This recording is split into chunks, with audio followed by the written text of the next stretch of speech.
వచ్చినా కానీ ఊరు ఉండకపోలే.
ఇప్పుడిప్పుడే బయటకు వస్తున్నటువంటి డ్రోన్ కెమెరా ద్వారా ములుగు నియోజకవర్గంలోని మరి తాడువాయి నుంచి మేడారం సమ్మక్క సార్లమ్మ వెళ్లే దారిలో 1,00,000 చెట్లు దాదాపుగా ఇప్పటి వరకు డ్రోన్ కెమెరా ద్వారా వచ్చిన అంచనా 500 ఎకరాలలో 78,000 చెట్లు ఆ గాలికి మొత్తం 31వ తారీఖు నాడు కురిసినటువంటి భారీ వర్షాలు మరొక రకమైనటువంటి సుడిగాలి రావడంతో 78,000 ఓన్లీ డ్రోన్ కెమెరా ద్వారా. కానీ చెట్టు నుంచి చెట్టు కౌంట్ చేస్తే అది లక్షలలో ఉండొచ్చు అనేది అనిపిస్తూ ఉంది. దీన్ని మరి టొరండో అంటే ఒక రకమైనటువంటి సుడిగాలి వీచి ఇన్ని 100 ఎకరాల్లో చెట్లు మొత్తం కూడా నష్టపోవడం జరిగింది. మరి వెంటనే నేను కానీ సంబంధిత లోకల్ కలెక్టర్ గారు, డిఎఫ్ఓ, ఎస్పీ మేమంతా కూడా దాన్ని పరిశీలించి మొన్న ఇది ఎంత నష్టం జరిగిందో డ్రోన్ కెమెరాల ద్వారా తీయాలని ఆదేశించడంతో ఈ రోజు నిన్నటి నుంచి అవి బయటికి రావడం జరిగింది. ఈరోజు పీసీసీఎఫ్ గారు కూడా మరి ములుగు ప్రాంతాన్ని ఏదైతే తాడ్వాయి టు మేడారం మధ్య అటు తాడ్వాయి, ఇటు మేడారము, అటు షాపెల్లి, ఇటు కొండపర్తి ఈ మధ్యలో ఉన్నటువంటి 500 ఎకరాలలో ఈ డ్యామేజ్ జరిగింది. అంటే ఇలాంటి ఏదైతే సుడిగాలు ఉన్నాయో ఇది జంగల్లో వచ్చింది కాబట్టి చెట్లు పడిపోయి ప్రాణ నష్టం జరగలే. అయినా ఆ రోజు రాత్రి ఆ రోడ్ల మీద ఉన్నట్టు ఇటు ఒక దిక్కు నేషనల్ హైవే ఎటునాగరం నుంచి హన్మకొండ, మరి తాడువాయి నుంచి మేడారం మధ్య ఉన్నటువంటి చెట్లను కూడా స్థానికంగా ఉన్నటువంటి పోలీస్ అధికారులు, ఎస్ఐలు, సిఐలు, డిఎస్పీ, ఏఎస్పీలు, ఎస్పీ వీరందరూ కూడా ప్రత్యేక చొరవ తీసుకొని డే అండ్ నైట్ కష్టపడి రోడ్ను క్లియర్ చేసి నిన్నటి నుంచి వస్తున్నటువంటి డ్రోన్ కెమెరాస్ ద్వారా వచ్చే విజువల్ చూస్తే నాట్ ఓన్లీ ఒక మేడారం రోడ్డు లేదా ఈ హైవే మీద కానీ మొత్తం జంగల్లో మొత్తం ఈ సుడిగాలితోటి ఎట్లా నష్టం జరిగిందనేది బయటకు వస్తూ ఉంది. కాబట్టి సెంట్రల్ గవర్నమెంట్ ఇది ఒక ప్రత్యేక దృష్టి పెట్టి ఈ మళ్ళీ రీప్లేస్ చేసుకోవడానికి అది నేషనల్ మన wild life area, wild life sanctuary అది. సో దాన్ని రకరకాల మంచి వనమూలికలకు కూడా ఎఫెక్ట్ అయింది. 100 ఏళ్ల నాటి చెట్లు కూడా మనం కోల్పోవడం జరిగింది.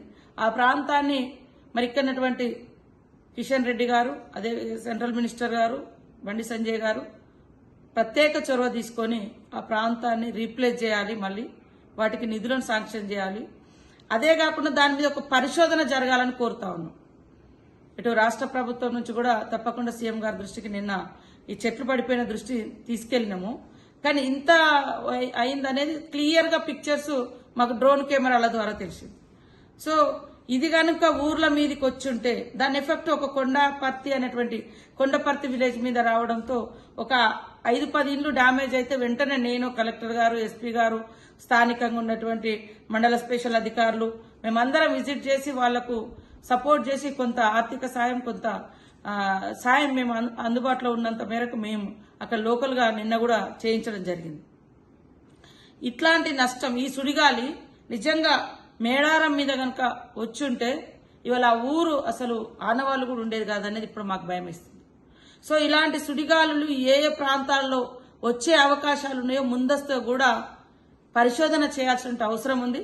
ఫారెస్ట్ శాఖ వారికి కూడా ఇది తెలియజేయడం జరిగింది. ముఖ్యంగా సెంట్రల్ గవర్నమెంట్ ఇది ఫారెస్ట్ శాఖ మీ పరిధిలో ఉంది. అదేవిధంగా వైల్డ్ లైఫ్ సాంచురీగా కూడా ఉంది ఏటునాగర్. ప్రత్యేక చొరవ తీయాలి. ఇలాంటి గాలులు కూడా ఎక్కడెక్కడ వీచే అవకాశం ఉందని, వరదను లేదా వర్షపాతాన్ని ఎట్లయితే మనం చూస్తున్నామో ఇదొక స్పీడ్ విండ్ అనేది ఏమంటారు సుడిగాలి ఏదైతుందో దీని మీద ఒక పరిశోధనలు జరగాలి. లేకుంటే ఊర్లు ఆ గాలిలో కొట్టుకుపోయి ఇండ్ల కప్పు లేచిపోయి ఆ ఇండ్ల మీద ఉన్నటువంటి పెంకలు కావచ్చు లేదా ఇతరత్ర ఏమంటారు రేకులు కట్టయి మనుషులకు కూడా ప్రమాదం జరిగే పరిస్థితి ఉంది.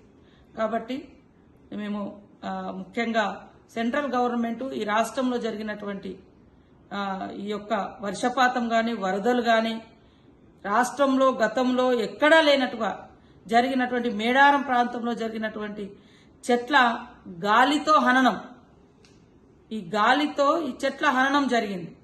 కాబట్టి ఈ స్పీడ్ ఏదైతే సుడిగాలి ఉందో దీన్ని ఖచ్చితంగా అంచనా వేసి నష్టాన్ని పూడ్చాలని కోరుకుంటూ, ముఖ్యంగా మేమందరం అనుకుంటా ఉన్నాం ఆ గాలి ఊర్ల మీదకి వచ్చుంటే మేడారం ప్రాంతము సమ్మక్కసార్లం ఏరియాలో ఉన్నటువంటి చుట్టూ గ్రామాలు ఒక్క ఊరు కూడా ఆనవాళ్ళు లేకపోయేదని ఈరోజు అది గుర్తు చేసుకుంటే భయంకరమైనటువంటి పరిస్థితి ఉంది. ఆ తల్లుల దయ మూలంగా చెట్ల మించి గాలి వెళ్ళిపోయి ఊర్లు సేఫ్గా ఉన్నాయని అనుకుంటున్నాం ఈరోజు. కాబట్టి ఇది ఒక ప్రత్యేకమైనటువంటి ఒక ప్రకృతి విలయం. మనం గతంలో ఎప్పుడు చూడలేదు, ఇప్పుడు చూస్తున్నాము. దీని మీద ఖచ్చితంగా పరిశోధన చేయాల్సిన అవసరం ఉంది. ఇది మేము ముఖ్యమంత్రి గారి దృష్టికి కూడా తీసుకెళ్తాం అని తెలియజేస్తూ, అదేవిధంగా అధికారులు కూడా రాష్ట్ర వ్యాప్తంగా ఉన్నటువంటి అధికారులు కూడా ఇలాంటి గాలులు ఎక్కడెక్కడ వీచే అవకాశం ఉంది. ఇవాళ వరదలు వచ్చినప్పుడే మనము ఎక్కడైతే వర్షం పడుతుందో ఆ వర్షపాతాన్ని కాకుండా